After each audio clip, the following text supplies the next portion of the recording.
Kita mempelajari surat kemarin yang kita baca di surat sebelumnya, yakni surat Al-Balad tentang wahadainahun najdain. Kami berikan dua jalan. Di sini juga sama. Dia memberikan fa'alhamaha fujuraha taqwaha. Dia memberikan dua jalan, baik jalan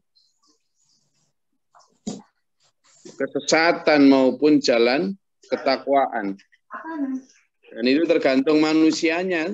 Laki-laki tergantung manusianya. Manusianya mau milih mana? Mau milih fujur atau takwa? Mau milih fujur atau takwa? Mau milih aminu au kafaru? Ya. Mau milih syakiron au kafuro? Kemarin sudah saya sampaikan tentang ayat-ayat yang memberikan pilihan. Imma syakiron wa imma kafuro. Sebagian adapun orang-orang yang syakir atau orang yang ahli bersyukur, dan sebagian orang mengambil jalan kafur, ingkar, tidak bersyukur, rakus. Nah, ini tantangan berat kita ya, baik sebagai pribadi maupun sebagai dai. Jadi tantangan ini menjadi tantangan baik sebagai pribadi maupun sebagai dai. Sebagai pribadi sampean ya digoda toh untuk memilih jalan yang sesuai dengan apa? Nafsu. Enak, gampang, mudah, ngalir. Nggak ada resiko dicaci, nggak ada resiko dihina, nggak ada resiko didiskriminasi, nggak ada resiko dijauhi. Enak. Tetapi ada resiko nanti di akhirat, tapi kan tidak kelihatan. Tidak kelihatan. Makin ke sini kan makin tampak aslinya itu. Publik ini, masyarakat ini makin kelihatan aslinya. Dengan banyak memberikan panggung, memberikan tepuk tangan kepada para artis, para pesohor yang terang-terangan menampakkan penantangannya kepada Allah. Saya tidak butuh agama, saya tidak percaya Tuhan, saya tidak merasa perlu tuh. Kenapa? Karena asalkan saya nggak ganggu orang, saya nggak melanggar aturan, kenapa saya butuh Tuhan? Gitu. Itu di satu sisi. Sisi yang lain kadang saya mengatakan ini tubuhku.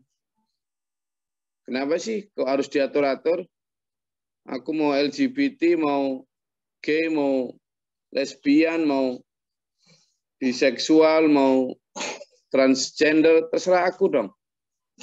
Aku mau telanjang di pantai, mau bersetubuh di depan kamera, terserah aku dong. Ngapain sih? Ngurus-ngurus, jangan bicara moral lah. Itu urusan pribadi-pribadi. Hari ini, orang-orang itu makin berani menampakkan ide-ide seperti itu di depan umum. Kenapa? Ya karena masyarakat kita diam. Masyarakat kita takut kalau mau menyampaikan itu keliru, itu nanti dibilang sok suci.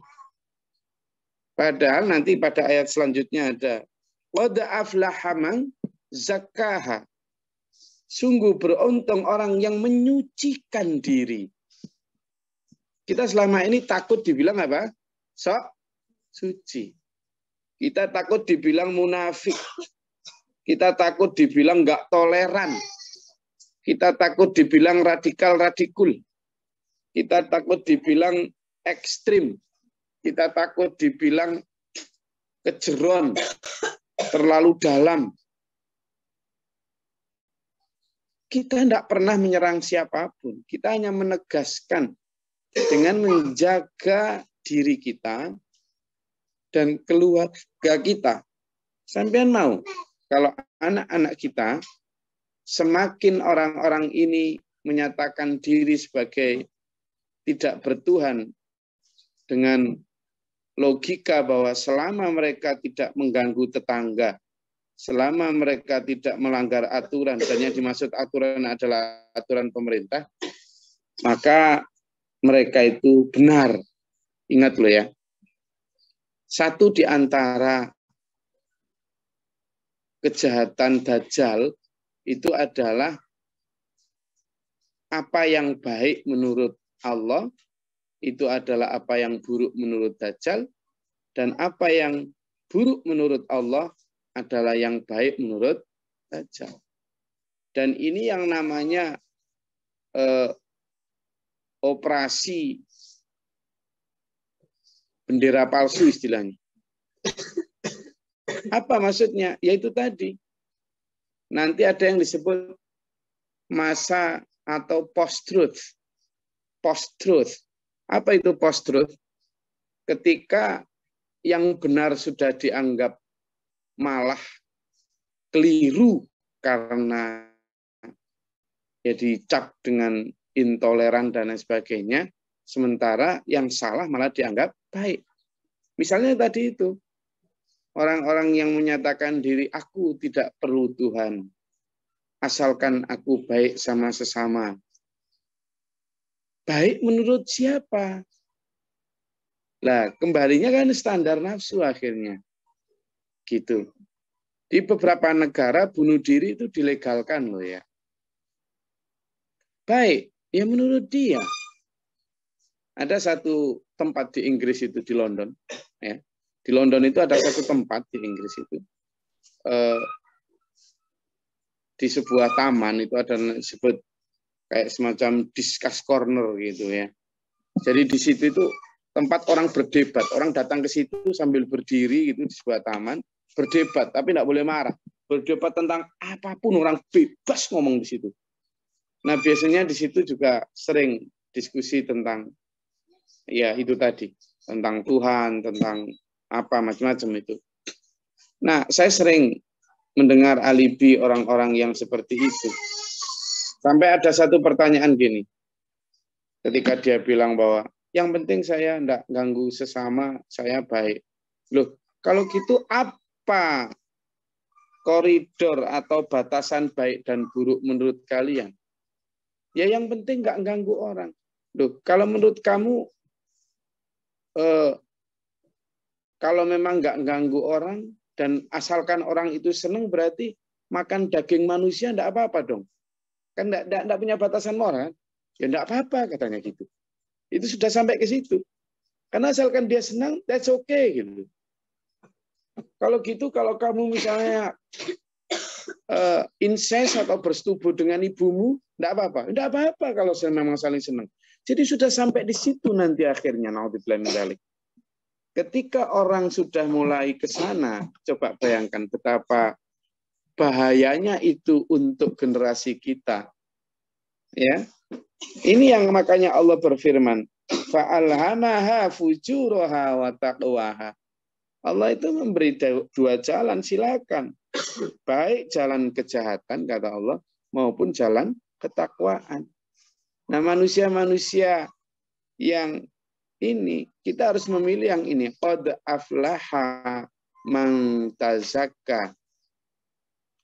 Kita selama ini takut menyuarakan kebenaran, yang benar adalah benar, yang batil adalah batil, karena takut dibilang sok suci, takut didiskriminasi, takut dijauhi, takut dibenci, takut ditinggal pergi. Sehingga kita tidak berani menyampaikan, waduh, Saya sih tidak ngajak sampean untuk ngolok-ngolok orang ya, tapi minimal sampean mengatakan itu kepada anak, istri, suami sampean. Minimal membentengi diri kita, keluarga kita. Makanya kalimatnya kan jelas ya. Anfusakum. Itu apa coba? Jauhkan, jagalah ya toh dirimu. Berarti kan kita ini yang disuruh membentengi diri dari serangan paham-paham semacam tadi. Ada artis yang sukanya podcastnya itu ngundang kontroversi lah. Dengan cara ngundang orang-orang yang secara norma di ketimuran kita ini tidak boleh. Tapi di situ malah atas nama kebebasan, atas nama hak asasi manusia dan lain sebagainya, lalu diberikan panggung untuk ngomong ke masyarakat tentang apa alasan mereka begitu. Ini kan sama saja dengan mengatakan undang aja para pembunuh, ya kan? Lalu beri mereka omongan untuk alasan saya membunuh itu karena begini.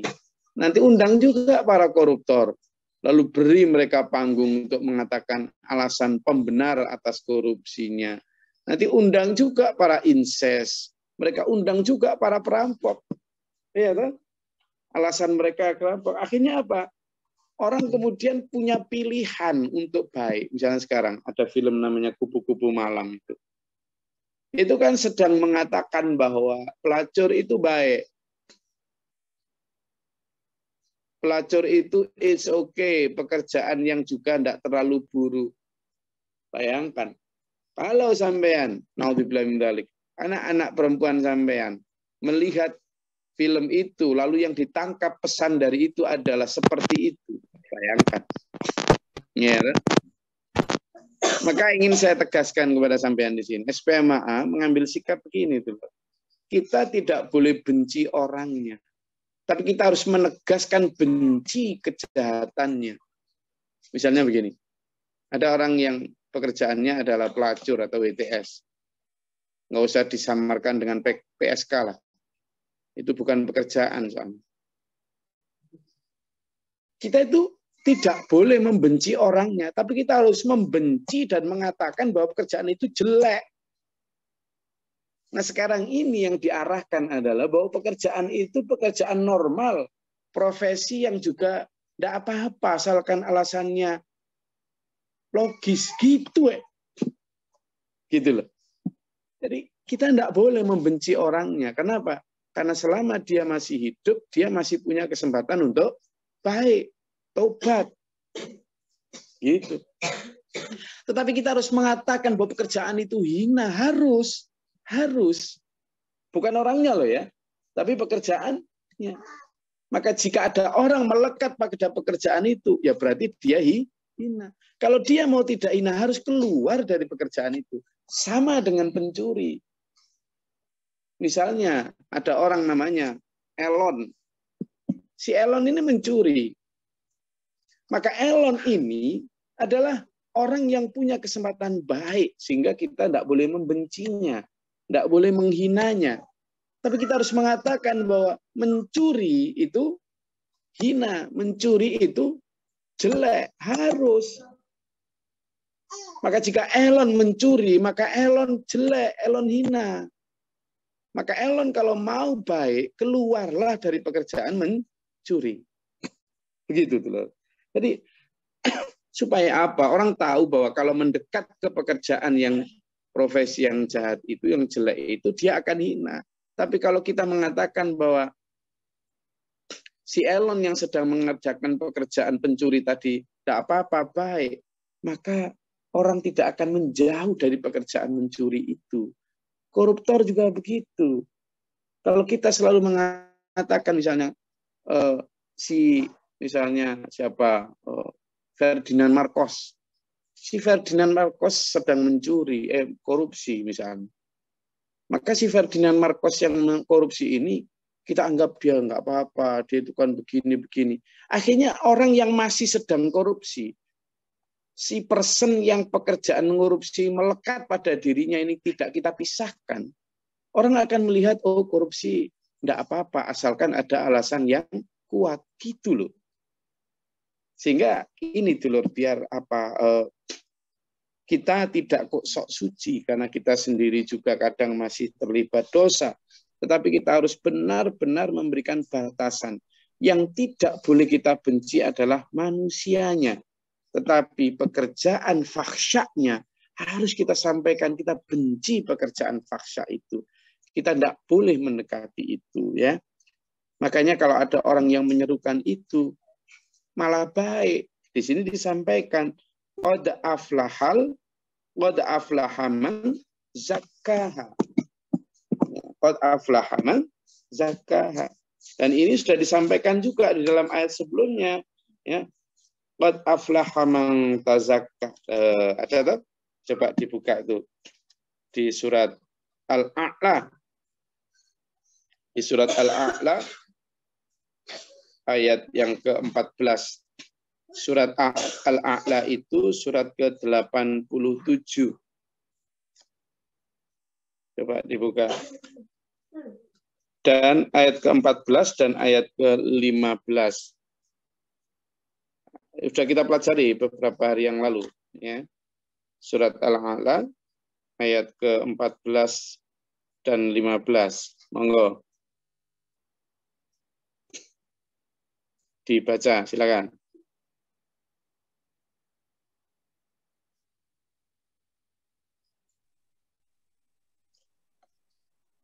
A'udzubillahi minasyaitonir.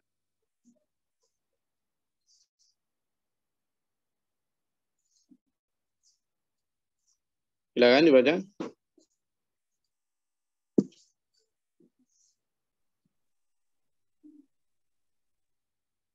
Monggo, silakan. Siapa yang mau baca?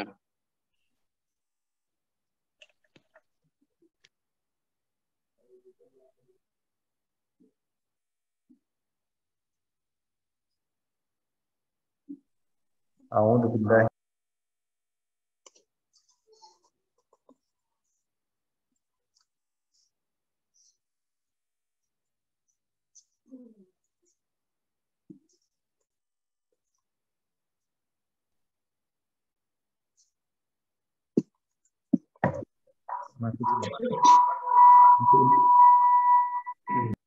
Monggo, silakan yang mau baca surat Al-A'la di sana sampaikan, ya.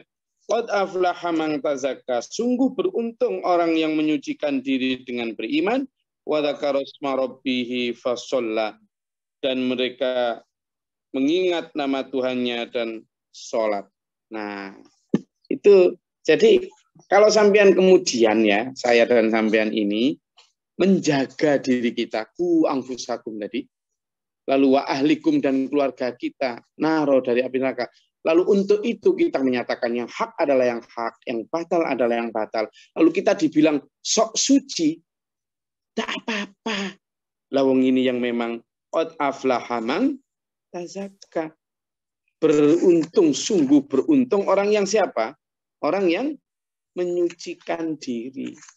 Jadi kita bukan sok suci, tapi orang yang berusaha sedang apa? Menyucikan diri. Gitu loh. Ya sudah, kalau kemudian untuk itu dibilang sok suci, ya enggak apa-apa. Karena itu tadi, paham-paham yang sedang bertebaran di muka bumi ini, paham-paham yang itu tadi itu mengajak manusia untuk enggak apa-apa LGBT itu, enggak apa-apa ateis itu enggak apa-apa, yang penting baik. Oh, ini repot ini sudah.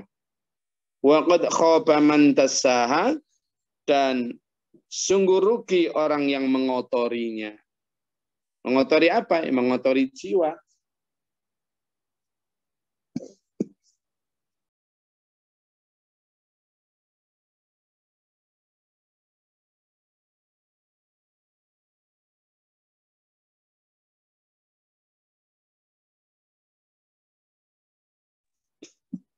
Ya, jadi kadzabat Samud bitahwaha, seperti kaum Samud yang mereka telah melampaui batas dalam idzin ba'atsa ashqaha, ketika bangkit mereka di antara mereka. Jadi ini batas-batas yang sudah ditentukan Allah itu jangan dilanggar, jangan cross the line. Manusia biasanya disiksa Allah itu karena cross the line. Ya, Allah sudah memberi batasan. Misalnya, makanlah yang halal, makanlah yang baik. Udah dikasih itu batasan. Ada berapa jenis makanan sih di muka bumi ini? Ada berapa jenis makanan manusia ini loh? Ya Allah. Makanan di muka bumi ini udah nggak karu-karuan banyaknya. Allah itu cuma melarang beberapa loh. Apa? Misalnya, Islam ini, saya ngomong Islam ya, saya ngomong Muslim. Melarang babi, melarang darah untuk diminum, melarang apa lagi? Bangkai. Loh, yang di Quran loh ya, melarang sembelian yang tidak disebutkan asal. Nah, cuma 4 loh. Di antara makanan yang sebegitu banyak sampean dan saya bisa milih. Hanya dilarang itu tok. Lah gitu loh, kita kok apa ya? Masih ngelanggar. Cuma dilarang itu aja, kok masih cross the line. Itu loh. Makanya saya dan sampean, ayolah kita ajak diri kita ini untuk patuh pada kehendak Allah tadi. Nah, satu di antaranya adalah tadi upaya untuk qad aflaha man zakkaha. Sungguh beruntung kata Allah orang yang menyucikan diri. Saya mau tanya sekarang. Orang yang menyucikan diri itu caranya gimana? Kalau sampean punya baju itu menyucikan itu gimana caranya? Untuk memastikan bahwa lantai rumah sampean, baju sampean, mobil sampean bersih, itu apa yang sampean lakukan? Dicuci. Kalau memang rumah itu, mobil itu, baju itu, dan alat-alat dipakai tiap hari nih, maka berarti ada resiko mobil, rumah, baju itu kenapa? Meski sudah dicuci. Rusak. Ada resiko apa?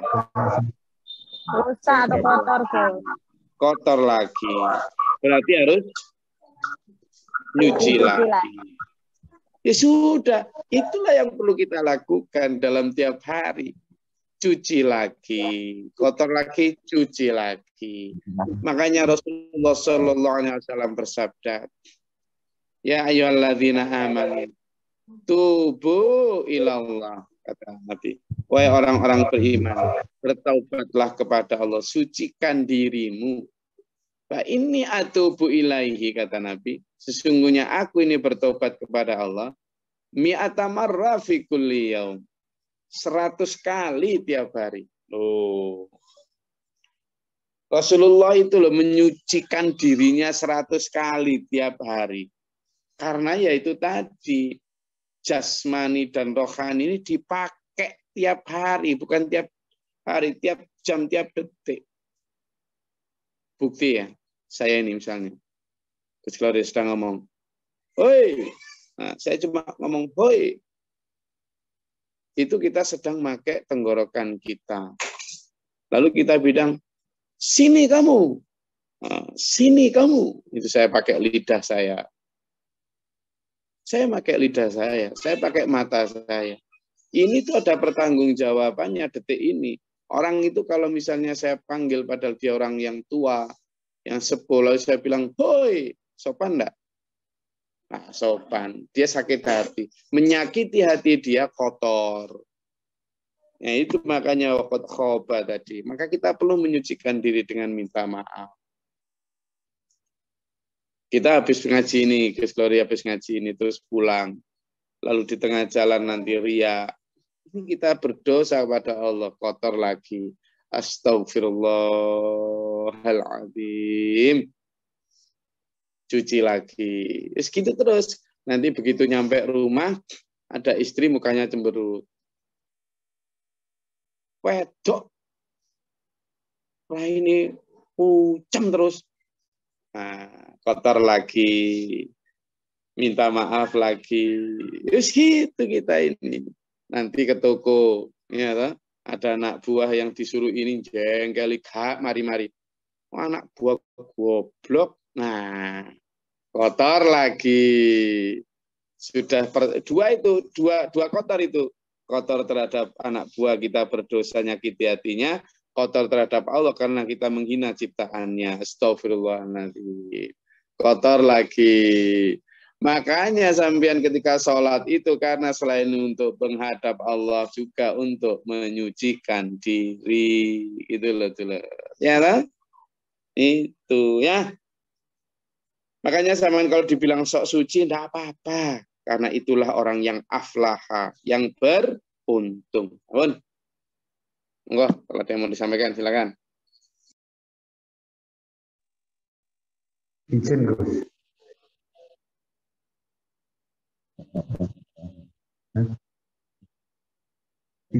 Izin, Gus.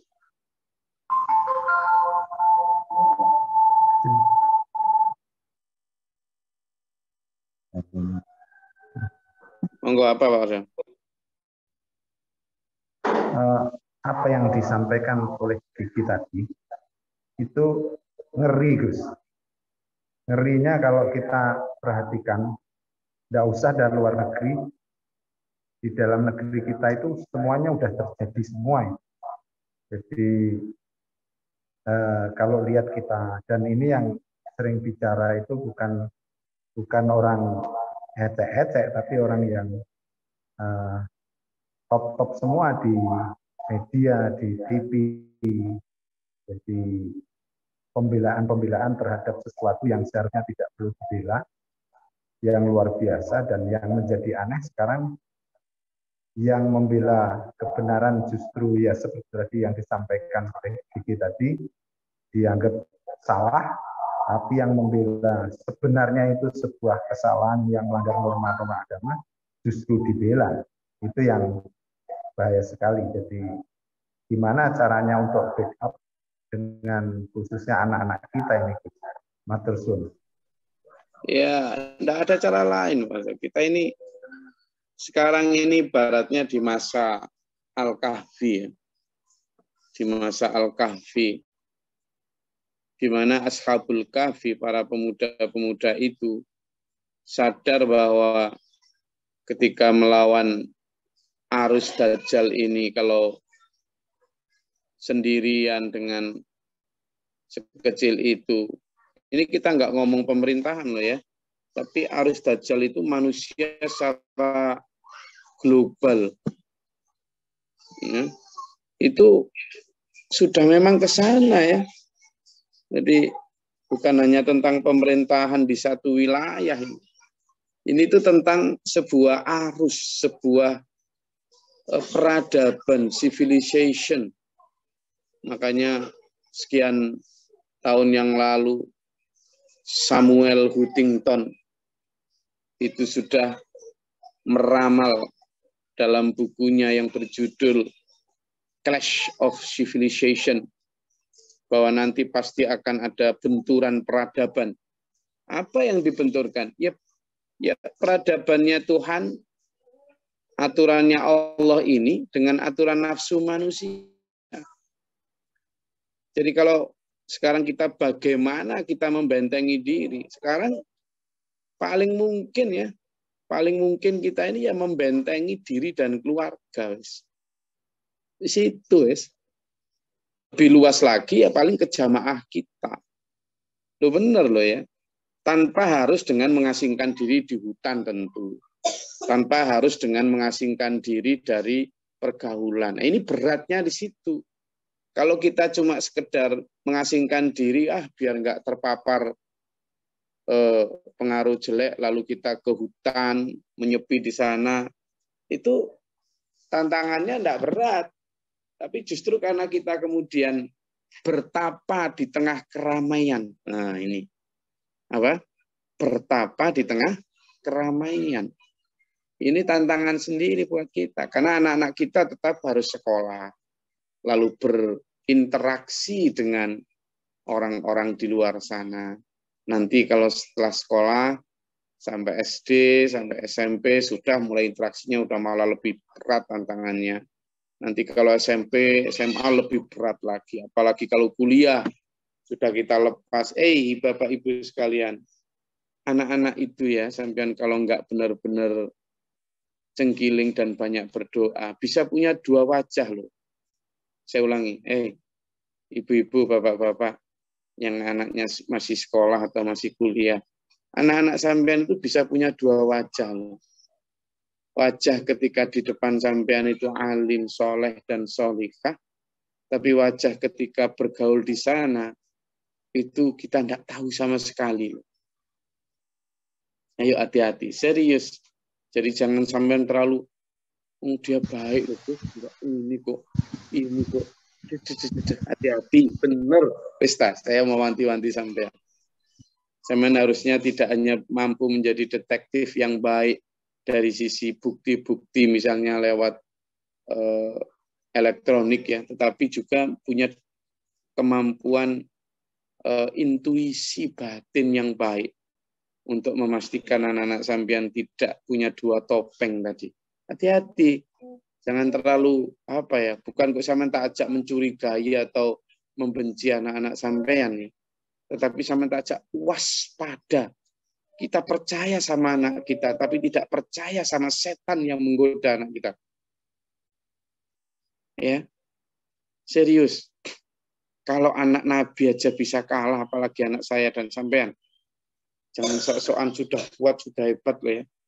Iya benar. Jadi makanya itu Pak Warsa, saya ajak sampean untuk minimal itu membentengi diri dan keluarga kita. Itu. Saya selalu sampaikan sama anak saya, nak, untuk tentang pendidikan, untuk tentang ini, ayo diarahkan, apa sih yang mau dicari dari pendidikan itu? Apa? Kalau cari duit, enggak usah kuliah, saya bilang. Kalau hanya biar nanti dapat kerjaan, enggak usah kuliah. Untuk apa? Kalau hanya arahnya adalah untuk cari duit, bener ini. Ngapain gitu? Mending duit segitu banyak dipakai modal bisnis, dapat dah sudah.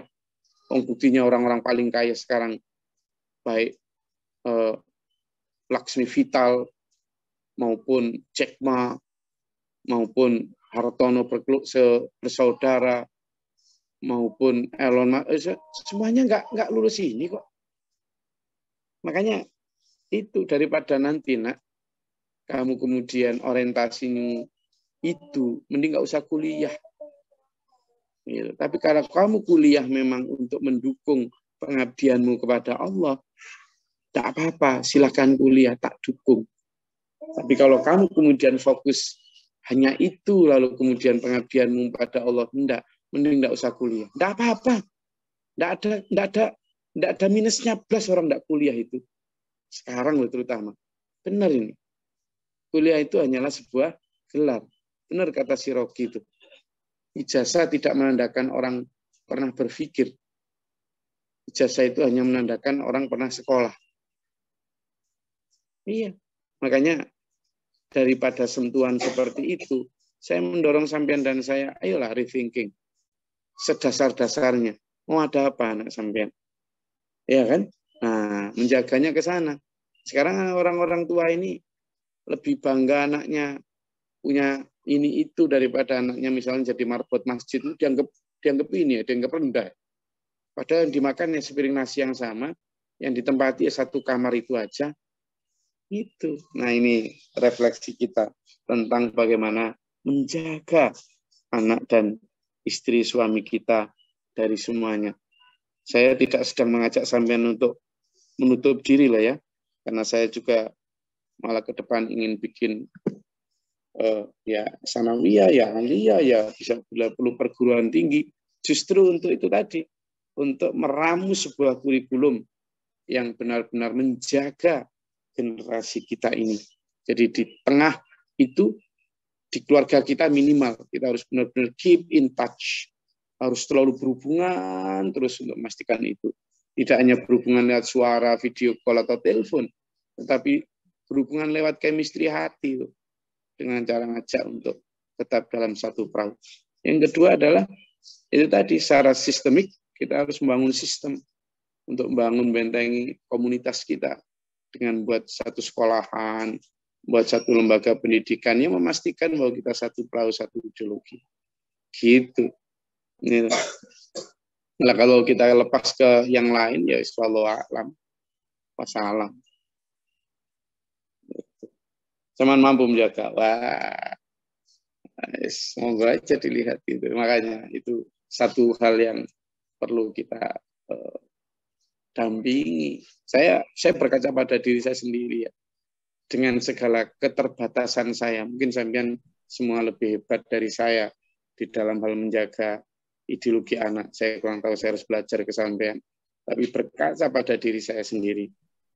Yang saya keep terus gitu aja, saya kadang masih kewalahan. Apalagi kalau dilepas. Tapi mungkin sampean punya kehebatan di luar saya sehingga berani melepas itu ya. Wallahu a'lam. Jadi ini yang harus kita sadari bersama ya. Karena tujuan akhir dari kita berkeluarga adalah membentuk keluarga yang menurunkan generasi soleh dan solih. Terakhir, ini anak saya kemarin dapat kesempatan beasiswa untuk studi di Australia. Dan saya bilang, that's okay. Tapi ayo kita diskusikan dulu visi misinya, tujuannya, lalu kemudian resiko-resiko dan juga potensi-potensi apa guideline-nya. Ya, tujuan misi kita, kalau memang sesuai dengan misi kita, oke. Tapi kalau hanya sekedar dan kebanggaan, ya nanti dulu. Gitu, ya. Itu bentuknya. Jadi bukan kok tidak boleh sama sekali. Saya rasa itu mudah-mudahan bermanfaat, berfaedah. Insya Allah kita lanjutkan hari Sabtu. Nah, hari ini kita selesai, besok kita libur. Kita baca surat Al-Kahfi. Dan insya Allah kita berjumpa lagi hari Sabtu, insya Allah. Semoga Allah. Ya. Saya lagi di Kasembon. Kalau ada jemaah yang di Kasembon, bisa saya silaturahim. Di Kasembon mana? Malang, Kasembon Malang. Lagi di Jawa lagi. Wih, riwari mana ini kali ini. Dan kalau itu putranya Gus siapa tuh? Gus atau Simba yang ke Australia, saya cariin jemaah Gus. Bisa ngajar ibu-ibu di sana. Kalau di Papua ya. Ya, kita lihat lagi. Oke. Nggak ada ini, jemaah di Kasembon Gus. Nggak ada yang Kasembon ini. Siapa Kasembon ini? Yang Kasembon itu biasanya yang kayak Ndelopo gitu-gitu lah Bu ya. Yang di desa-desa gitu mungkin sama itu. Tapi kalau Nggak kenal saya Kasembon. Masih banyak perjuangan kita yang perlu kita lakukan, jaga kesehatan, tetap banyak berdoa jasmani maupun rohani kita. Semoga Allah merahmati kita, menuntun kita dalam suratan jabinah. Amin. Allahumma sholli wa sallim ala sayyidina. Allahumma ighfir lil mu'minina wal mu'minat wal muslimin wal muslimat. Allahumma atina fi man hadayta wa afina fi man tawallayta. Wa barik lana fi ma atayta wa qina syarra ma qadayta. Taufiq wa atubu ilaik. Allahumma taqabbal bala wal waba wa tahsin min syarri Rabbana wa la taj'al fil qawmi zalimin wa Rabbana mana fakuna ma syahidin Rabbana la tuzigh qulubana ba'da idh